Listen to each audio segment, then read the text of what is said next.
13 bulan kita lalui, apa yang terjadi di dalam kehidupan kita? Yang rasa-rasanya malaikat Sidratul Maut udah dekat-dekat dia, itu tuh. Siapa imam? Ustadz Sulaiman. Ustadz Sulaiman tuh inna atau inna aja dibaca, kita ikutlah. Hayya 'alal falah.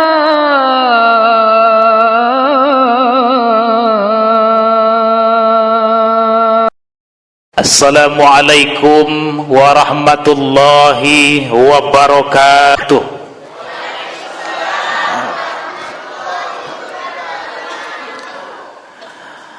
Alhamdulillahi rabbil alamin. Alhamdulillahilladzi anzala as-sakinata fi qulubil mu'minin liyazdadu imanan ma'a imanihim. Ashhadu an la ilaha illallah wahdahu la syarikalah wa ashhadu anna Muhammadan abduhu wa rasuluh. Allahumma salli ala sayyidina wa maulana Muhammadin wa ala alihi wa sahbihi wa man tabi'ahum bi ihsanin ila yaumiddin. Bapak Ibu para jemaah yang saya muliakan, yang pertama yang sama-sama kita hormati Bapak pengurus masjid, imam masjid, khatib Bilal, kemudian ketua masjid yang hadir pada malam hari ini, kemudian selanjutnya para tokoh masyarakat yang hadir pada malam hari yang berbahagia ini. Selanjutnya ada rekan saya Muhammad Rashid. Ini kawan kami waktu di MTS dulu. Ketika menghubungi beliau, menelpon, SMS, WA, itu tak pakai foto. Jadi saya kira entah siapa. Setelah saya telepon balik, rupanya Abdul Rashid. Kawan waktu MTS dulu. Kemudian ada Al-Ustadz Sulaiman, kawan ketika beliau masih aktif di Lubuk Trap di pesantren Madinatul Munawwarah. Sekarang jarang ke sana lagi ya. Kemudian ada yang tak asing lagi. Kalau bahasa kami orang Melayunya apa tuh Ustadz Heri? Mayan. Mayan ganteng saya Ustadz Heri yang hadir pada malam hari ini. Kemudian Bapak Ibu para jemaah masjid yang saya muliakan, semoga segenap kita yang hadir dimuliakan oleh Allah Subhanahu wa taala. Amin ya rabbal alamin. Mari sama-sama kita awali acara kita pada malam hari ini dengan senantiasa bersyukurlah kepada Allah Subhanahu wa taala. Ya Bu, bersyukur. Kenapa perlu bersyukur? Kenapa setiap saat kita diajak bersyukur kepada Allah? Karena memang luar biasanya nikmat yang telah diberikan oleh Allah dalam kehidupan kita, tak terhitung banyaknya Pak. Terkadang kita berusaha mencari nikmat-nikmat yang di luar, ternyata nikmat yang di dalam saja tak terbayar oleh ibadah kita. Kalau seandainya kita diberikan oleh Allah Subhanahu wa taala hidup 1000 tahun lamanya, lalu 1000 tahun itu kita gunakan untuk beribadah, maka kalau mau mengimbang-imbangi nikmat yang telah Allah berikan, maka 1000 tahun ibadah itu tidak akan mampu membayar nikmat Allah dalam kehidupan kita. Ya Pak ya. Makanya kita diajak bersyukur. Fabi ayyi ala'i rabbikuma tukadziban. Mana lagi nikmatmu Rabbmu yang kau tutupi, yang kau dustakan? Berapa banyak itu diulang, Bu? Bu, jangan ngantuk. Berapa banyak kalimat itu diulang? Surat apa itu, Bu? Agak sepi dikit, mungkin faktor lama tak pengajian kan. Surat Ar-Rahman. Tidak kurang 31 kali Allah mengulangnya. Mengapa demikian? Kata para ulama kita, ini menunjukkan penekanan betapa seorang hamba itu senantiasa harus di dalam hidupnya bersyukur kepada Allah. Tidak ada alasan, tidak ada apapun yang bisa menghalangi kita daripada bersyukur kepada Allah. Dalam keadaan apapun, mau miskin kita, mau kaya kita, mau sukses kita, mau melarat kita, apapun yang terjadi dalam hidup, bersyukur tetap menjadi nomor pertama di dalam kehidupan kita. Makanya fabi ayyi ala'i rabbikuma tukadziban. Tak terbayar itu. Tak terbayar dengan ibadah kita.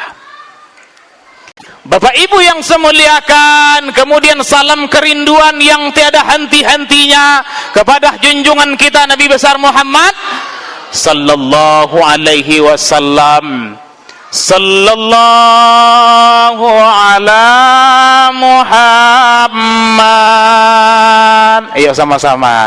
Sallallahu alaihi Sallallahu ala Muhammad. Sallallahu alaihi wasallam.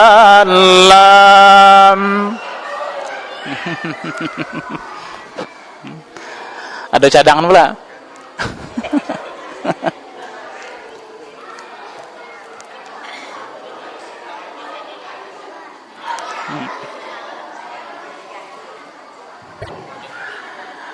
Lanjut.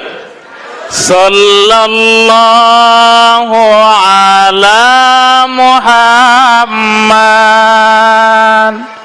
Sallallahu alaihi wasallam. Sallallahu ala Muhammad. Sallallahu.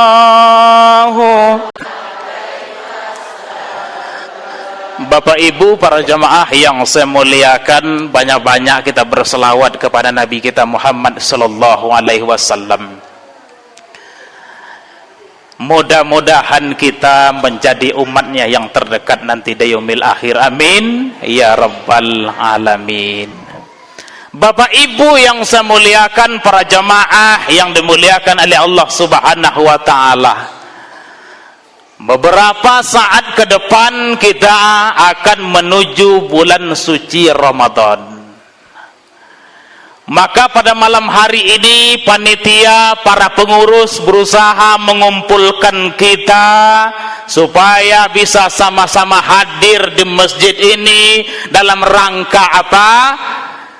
Salah satu upaya kita menyambut kehadiran tamu agung bulan suci Ramadan. Maka dibuatlah judul Tarhib Ramadan.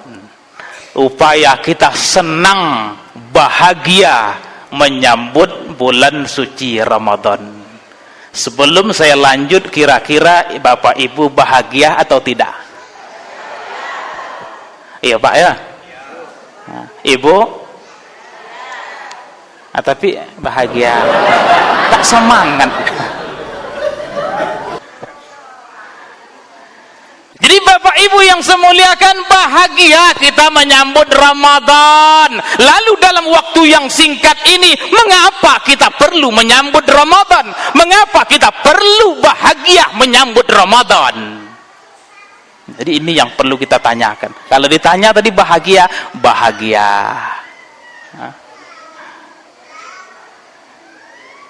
Jadi Bapak Ibu yang saya muliakan, mengapa kita perlu menyambut Ramadan? Mengapa kita bahagia menyambut Ramadan? Sekurang-kurangnya ada 3 jawaban.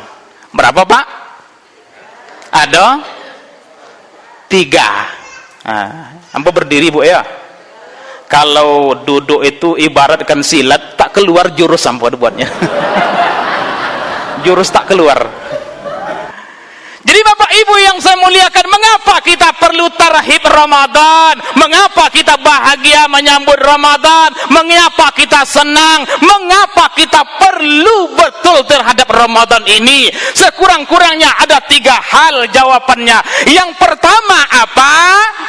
Ramadan sebagai alarm pengingat bagi kehidupan kita. Apa Bu?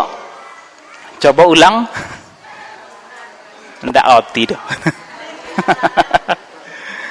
Ramadan sebagai alarm pengingat bagi kehidupan kita. Pengingat, rem. Apa maksudnya pengingat? Apa maksudnya rem? Kita bayangkan 11 bulan kita berkecimpung mengurus dunia ini Bapak Ibu. Tidak usah kita menengok orang, kembali sajalah ke dalam diri kita masing-masing. Renungi diri kita, bercermin kepada diri kita, apa yang kita lakukan selama 11 bulan ini. Kalau orang-orang di kampung kita ini rata-rata apa? Setiap hari ketika bangun tidur, ke kantor, ke sawit, ke jalan, ke pasar, ke kebun, ke sawit, berulang kembali. Setelah capek bekerja, kita kembali ke rumah, istirahat, makan, malamnya tidur, paginya kembali kita bekerja, ke kantor, ke kebun, ke sawit, pulang ke rumah, capek, makan, istirahat, tidur, paginya bangun kembali. Berapa lama itu berulang? 24 jam lamanya, sehari semalam. Lalu 11 bulan kita lalui. Apa yang terjadi di dalam kehidupan kita? Ternyata ada satu yang lupa oleh kita untuk menghiasinya. Ternyata hati kita gersang, ternyata kalbu kita tak diisi dengan agama, karena hari 11 bulan lamanya yang kita kasih makan adalah mulut kita, lidah kita, jasmani kita. Ternyata ada satu yang terabaikan. Apa itu? Makanan daripada jasmani rohani kita yang di dalam itu. Bekerja siang dan malam, letak capek mengurus dunia ini. Akhirnya apa? Datang Ramadan. Ya ayyuhalladzina amanu kutiba alaikumusiyam. Kalaulah terdengar ayat itu tanda-tanda Ramadan lah dekat. Setelah kita capek mengurus dunia, siang malam 24 jam kita kejar dunia ini, lupa kita beribadah kepada Allah, bahkan tak beribadah sama sekali. Sedikit kita ke masjid, bahkan tak pernah datang ke masjid sama sekali. Al-Quran sedikit kita baca, bahkan ada tak kita baca sama sekali. Zikir sedikit kita lakukan, bahkan ada yang tak zikir sama sekali. Kenapa? Dunia yang kita kejar. Akhirnya apa? Ramadan datang. Akhirnya apa? Orang yang beriman pasti tersentuh hatinya, masuk ke dalam hati. Wahai ya Allah, ternyata iyo sebentar lagi Ramadan datang.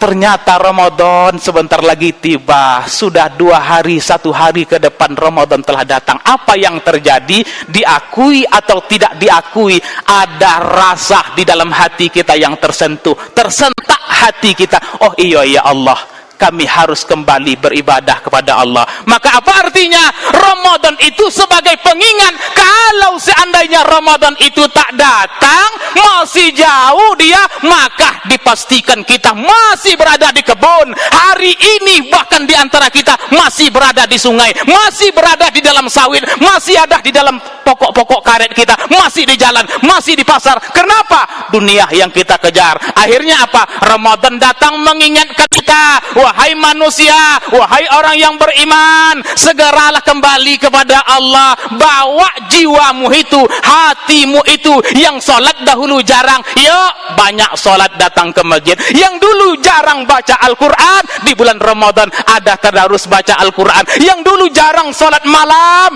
di bulan Ramadan dibawa hati kita untuk banyak sholat malam. Artinya apa? Ramadan itu sebagai pengingat bagi kita, bagi yang selama ini terkadang kita abaikan terhadap kebutuhan rohani kita. Itu yang dimaksud Ramadan sebagai alarm pengingat bagi kehidupan kita.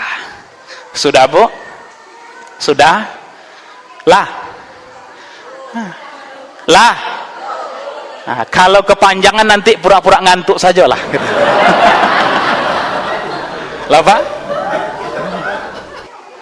Kita sikit waktu.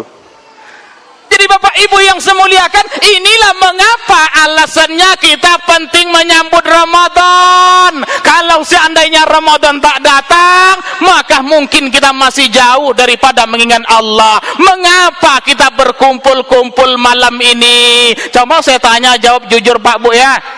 Biasanya maghrib-maghrib yang lalu ada seramai ini enggak? Ada enggak Pak? Nah, kenapa?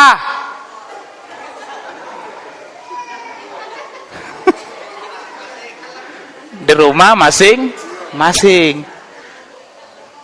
Lalu kenapa ramai maghrib ini?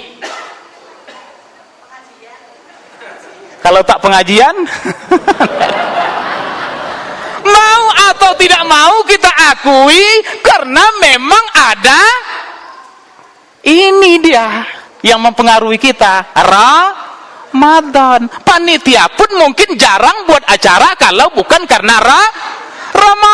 Yang dahulu saya tahu betul masjid kita ini bukan kampung orang lain bagi saya. Setiap saat saya datang ke sini, kadang saya lewat, kadang Isya ada di sini, kadang maghrib, terkadang zuhur, sama jemaahnya dari tempat-tempat kami di luar sana. Hanya khotib Bilal imam. Khotib Bilal imam. Ibu-ibu yang rasa-rasanya malaikat Sidratul Maut udah dekat-dekat dia, itu tuh. Yang lain mana? Kita sibuk mengurus dunia kita, masjid kita abaikan. Karena Ramadan lah kita berkumpul seramai ini. Jadi apa? Ada pengingat bagi kita di dalam kita menjalani kehidupan. Itu yang pertama. Kemudian yang kedua, apalagi mengapa kita perlu menyambut Ramadan? Mengapa kita senang menyambut Ramadan? Ramadan adalah alat mengembalikan kita kepada fitrah manusia yang sesungguhnya. Apa Bu? Mengembalikan kita kepada ya sesungguhnya. Dapat ujungnya lalat. Ya Pak ya. Jadi Ramadan ini mengapa kita senang? Orang yang beriman butuh Ramadan, laksana ikan yang butuh air, karena Ramadan hadir mengembalikan kita kepada kesucian jiwa kita.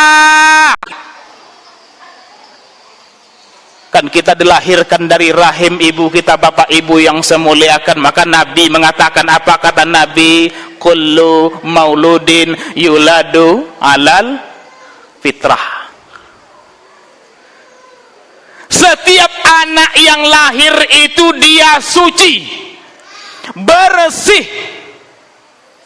Sudah dikatakan oleh Nabi kita. Jadi setiap kita yang lahir ini bersih, suci, fitrah. Maka para ulama mengartikan sekurang-kurangnya fitrah yang dimaksud situ ada dua. Yang pertama apa? Fitrah yang datar-datar saja. Mereka mengartikan apa? Fitrah di situ laksana seperti kertas putih atau seperti baju saya ini. Bersih. Belum ada noda, belum ada tinta. Jadi setiap anak yang dilahirkan, manusia yang lahir ke muka bumi, dia kata para ulama kita sebagian bersih, suci, belum ada titik-titik noda pada anak itu. Sedangkan yang kedua, para ulama kita lebih dalam lagi mengatakan fitrah yang dimaksud itu apa? Setiap anak yang dilahirkan, setiap kita telah lahir ke dunia ini, fitrah dimaksud adalah kita telah mengenal Allah Subhanahu wa ta'ala. Tauhid itu telah tertanam di dalam hati kita sejak sebelum kita dilahirkan di muka bumi. Alastu birabbikum qalu bala syahidana. Setiap kita telah membuat perjanjian kepada Allah, wahai roh, wahai anak, apakah kau mengakuiku sebagai Rabbmu? Kita sudah berjanji, benar ya Allah, kami akui engkau adalah Rabb kami.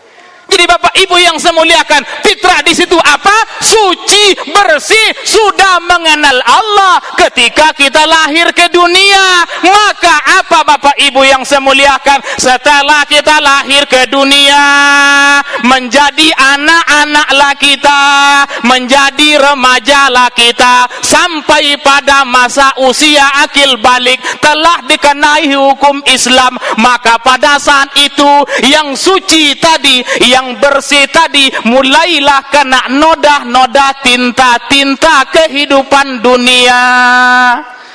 Mulai kita nah, ibu-ibu lah ngantuk lah Pak. Saja enak cepat Allahumma barik lana fima razaqtana. Jadi apa? Setelah kita lahir ke dunia, beranjak kita dewasa, mulailah yang putih, yang suci tadi Bapak Ibu terkena noda-noda dunia yang kita kenal sebagai dosa. Itulah hukum kehidupan kita di dunia.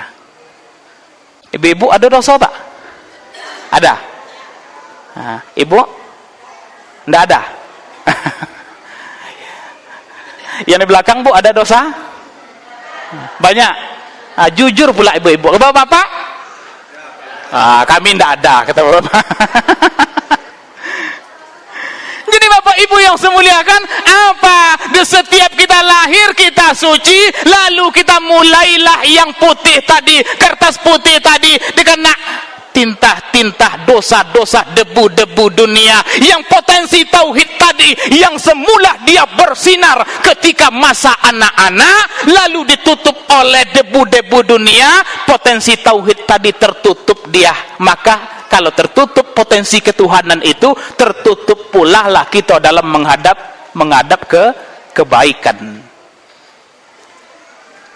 Qad aflaha man zakkaha wa qad khaba man dasaha. Beruntung orang yang membersihkan dirinya, membersihkan potensi yang ada dalam diri tadi. Merugi orang yang telah mengotorinya. Itu maksud firman Allah.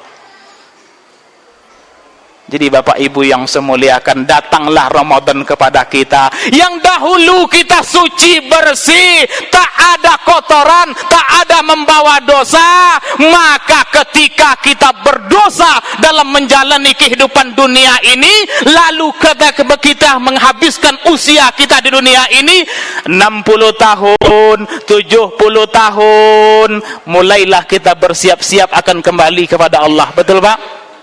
Betul? Ada yang merasa kehidupan 100 tahun lagi, Bu? Ada? Saya enggak ada Pak Ustadz. Saya mungkin 100 tahun lagi. Ada? Enggak ada. Rata-rata kita dalam masjid ini, bapak-bapak, ibu-ibu yang dewasa paling banyak jatahnya 50 tahun lagi. Jangan anak-anak. Ya Bu, ada enggak Bu? Ibu ada 50 tahun lagi Bu? Enggak ada. Jadi apa? mulailah berlahan-lahan kita menghabiskan sisa hidup kita di dunia ini, selangkah demi selangkah menuju ke pekuburan. Orang akan siapkan itu, sehari kita habiskan, itu artinya sehari lebih dekat dengan liang kubur. 1 bulan kita habiskan, itu artinya 1 bulan lebih dekat ke liang kubur. Akhirnya apa? Kita kembali kepada Allah, tapi ternyata dengan maha rahimnya Allah. Allah itu maha rahim, maha kasih, maha sayang kepada kita. Sebelum kita menghadap kepada Allah, Allah menghendaki kita supaya yang dulu suci kembali kepada Allah dalam keadaan suci pula. Ya ayyuhalladzina amanuttaqullaha haqqa tuqatih wa la tamutunna illa wa antum muslimun. Wahai hamba-hamba kami yang beriman, bertakwa kepada Allah betul-betul takwanya. Jangan kau mati kecuali dalam keadaan muslim yang sejati. Maksudnya apa muslim yang sejati itu? Dalam keadaan tunduk kepada Allah Subhanahu wa taala, dalam keadaan suci sebagaimana yang dulu kita suci. Maka dengan rahman rahimnya Allah, dahulu kita suci, Allah menghendaki jangan dulu mati, jangan dulu meninggal sebelum yang suci itu disucikan kembali. Dengan cara apa kita mensucikannya? Dengan Ramadan. Ya Pak ya? Dengan cara apa kita sucikan? Ramadan. Makanya Ramadan itu senantiasa hadir setiap tahun, setiap masa. Selagi kita hidup di dunia ini, kita akan menjumpai Ramadan. Cuma pertanyaannya, Ramadan sudahkah mampu membuat kita kembali kepada fitrah? Ke pertanyaan. Ya Pak, ini pertanyaannya yang berat untuk kita jawab ini. Sudah berapa lama kita mengalami Ramadan? Ada 30 tahun, sudah 30 tahun lamanya menjalani Ramadan. Ibu berapa Bu? 50? Ada 50 tahun menjalani Ramadan? Sudah. Ada 40 tahun lamanya Ramadan? Sudah. Ada 30 tahun? Lebih. Sudahkah yang banyak itu membuat kita suci dan bersih? Apa? Belum tentu. Kenapa? Ada yang salah terkadang dalam kita menjalani Ramadan itu sendiri. Ketika datang Ramadan yang tadi sebagai alarm pengingat, ternyata kita tak ingat-ingat juga. Yang Ramadan itu hadir untuk mensucikan diri kita, ternyata tak mampu juga mensucikan diri kita. Kenapa? Terkadang kita ada yang salah di dalam menjalani Ramadan. Kan dididik kita itu sholat tarawih, sholat malam. Di sini berapa sholat tarawih Pak Sulaiman? Seboleh 11 Bu ya. Kalau kita buat 23 gimana? Kami pindahlah katanya. Ya Pak ya. Kalau kita buat 23 gimana? Pindah kami ke musola sana katanya kan. Ternyata di sana 23 juga. Pindah kami ke simpang katanya kan. Ternyata 23 juga di rumah lah kami katanya. Kenapa begitu? Kenapa? Kenapa begitu? Ternyata kita di dalam menjalani Ramadan belum total lagi, masih pilih-pilih. Ini sudah 11 rakaat paling singkat. Kalau seandainya ada ulama lagi yang membuat 4 rakaat, itu yang kita ikut tuh. Ya bagi ya. Kalau ada ulama sholat tarawih tahun 2022 4 rakaat, itu banyak jemaah di situ. Kenapa? Di dalam menjalani Ramadan kita kurang ikhlas, masih pilih-pilih. Sudah 11 rakaat, berusaha pula mencari imam yang pendek-pendek. Kalau ditengok nanti siapa imam malam ini? Ustadz Heri. Heri tak bisa tuh panjang-panjang ayatnya, pindahlah kita. Pindah. Siapa imam? Ustadz Sulaiman. Ustadz Sulaiman tuh inna atau inna aja dibaca, kita ikutlah. Pilih-pilih. Bismillahirrahmanirrahim. Sabbihisma rabbikal a'la alladzi khalaqa fasawwa. Biasanya ini rakaat paling berat ini. Ibu, rakaat terakhir, rakaat paling berat. Di situ keringat sudah keluar, tahu isi sudah mulai naik ke atas, kolak di rumah sudah mulai teringat, imam panjang pula bacaannya, banyak pula batuknya. Itu tidak konsentrasi sholat lagi. Jadi Bapak Ibu yang saya muliakan, begitulah gambaran kita dalam menjalani Ramadan. Kita masih kurang ikhlas, kurang total, pilih-pilih, cari yang mudah-mudah saja. Akhirnya apa? Ramadan tempat membakar jiwa kita ini daripada segala dosa, menggiling, melatih, supaya apa? Dahulu kita mudah sekali untuk berdosa, hari ini mudah untuk berdosa, Pak. Mudah sekali kita untuk berdosa hari ini. Kalau dahulu zaman datuk moyang kita dulu, kalau keluar rumah, pergi ke tempat orang ramai baru berdosa.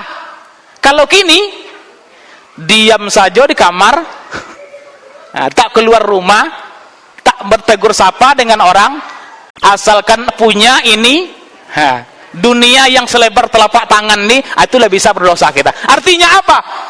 Berdosa kita hari ini mudah sekali, tetapi terkadang untuk mensucikannya pun kita tak total kepada Allah Subhanahu wa ta'ala. Ramainya biasanya 7 hari pertama, sudah masuk minggu kedua, itu tinggallah tadi Pak Imam, Pak Khatib, Pak Bilal. Jamaah mana sudah banyak mulai tinggal di rumah masing-masing. Kenapa? Tak total kita dalam menjalani Ramadan. Padahal Ramadan hadir mengembalikan kita kepada fitrah kesucian yang dahulu kita lahir suci. Allah menghendaki jangan bawa dosa ketika mati menghadap pada Allah. Caranya apa? Allah hadirkan Ramadan untuk membakar dosa dan kesalahan kita. Maka harusnya apa? Ketika Ramadan itu gunakanlah betul-betul untuk beribadah kepada Allah Subhanahu wa ta'ala. Hadir, jalani ritual Ramadan dengan ikhlas, supaya apa? Umur kita yang tersisa sedikit ini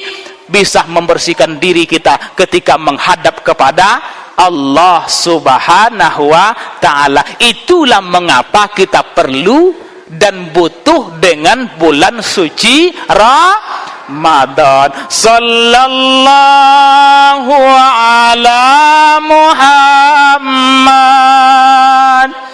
sallallahu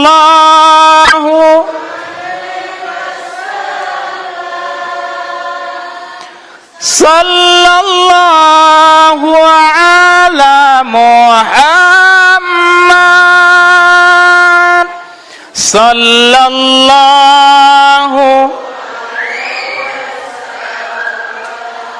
ya Nabi salam alaika, ya Rasul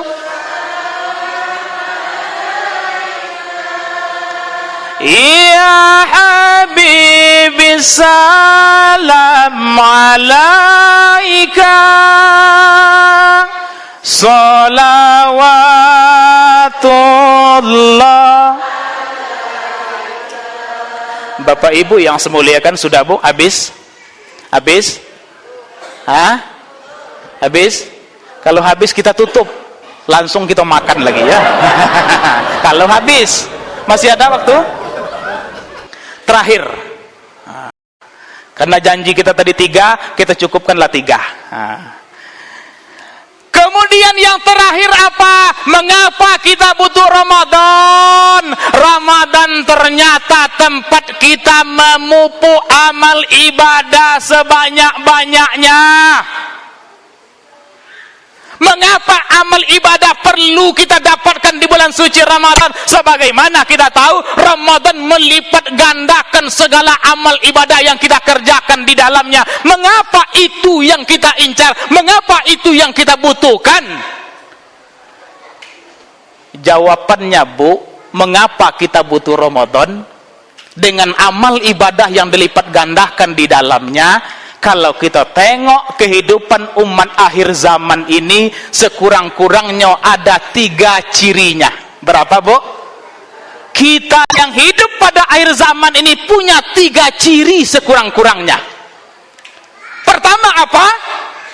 Pertama, ciri kita umat akhir zaman ini adalah umurnya, hidupnya singkat. Ya Pak, kok ciri umat akhir zaman kok? Hidupnya sih, umurnya pendek. Sehingga Nabi ada mengatakan umatku itu kisar hidupnya antara 60-70 tahun. Sedikit sekali yang lebih daripada 70 tahun itu. Tapi kita tengok kehidupan hari ini, banyak kita yang kurang daripada 60. Semakin ke ujung, ibaratkan buah kayu, buah hutan, buah rambutan, buah ujung bahasa kitanya. Semakin ke hujung, semakin singkat kehidupan. Umur kita sedikit, singkat. Ikut ciri-ciri umat akhir zaman. Yang kedua, apa ciri umat akhir zaman itu? Hidupnya singkat. Yang kedua, amal ibadahnya sedikit.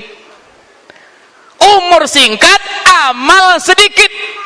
Sudahlah amal sedikit, sebagaimana yang kita sampaikan tadi, hendak pula ikhlas. Panjang sholat tarawih dikit nyanya, kan itu Bu. Panjang bacaan sedikit nanti marah. Umur sedikit, singkat, ibadah kita sedikit, kualitasnya pun rendah. Yang ketiga apa cirinya? Dosa kita umat akhir zaman banyak. Ini ciri-ciri umat akhir zaman.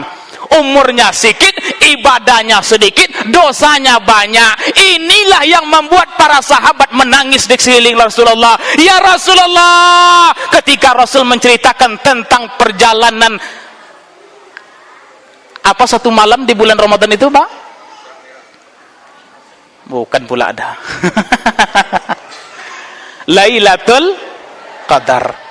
Ketika Rasul menyampaikan kisah ini tentang seorang yang beribadah kepada Allah, dia beribadah, umurnya panjang, siang hari berpuasa, malam hari tegak beribadah, senantiasa usianya, hidupnya digunakan untuk beribadah kepada Allah, umurnya panjang, ibadahnya mantap, puasanya mantap, berjuang di jalan Allah. Maka diceritakan oleh Rasul, inilah hamba Allah, wali Allah yang pernah hidup. Maka para sahabat menangis, ya Rasulullah, bagaimana kami mengimbangi hamba ini, umurnya panjang, ibadahnya banyak, kualitas ibadahnya luar biasa, sementara kami hidup pada akhir zaman, umur kami singkat, ibadah kami sedikit, dosa kami banyak, bagaimana bisa kami masuk surga? Maka kata Rasul, Allah menghadirkan bulan Ramadan. Di bulan Ramadan itu umatku nanti amal ibadahnya yang sunnah seakan-akan menjadi wajib, yang wajib dilipat gandakan. Bahkan kalau dapat satu ibadah pada malam hari itu khairum min alfisa, nilainya 1000 bulan. Seumur hidup kita 83 tahun terhitung ibadah kepada Allah. Di mana itu didapat? Di bulan suci Ramadan. Maka umat Nabi Muhammad yang umurnya singkat, yang dosanya banyak, yang ibadahnya sedikit, bisa mengimbangi wali-wali Allah yang terdahulu. Dengan syarat apa? Mereka memasuki bulan suci Ramadan, beribadah di dalamnya, dilipat gandakan, bahkan sampai pada suatu malam ketika beribadah pada malam hari itu terhitung selama 83 tahun beribadah kepada Allah. Inilah gunanya datang Ramadan kepada kita. Bapak Ibu, inilah alasan mengapa kita senang datangnya bulan suci Ramadan. Sallallahu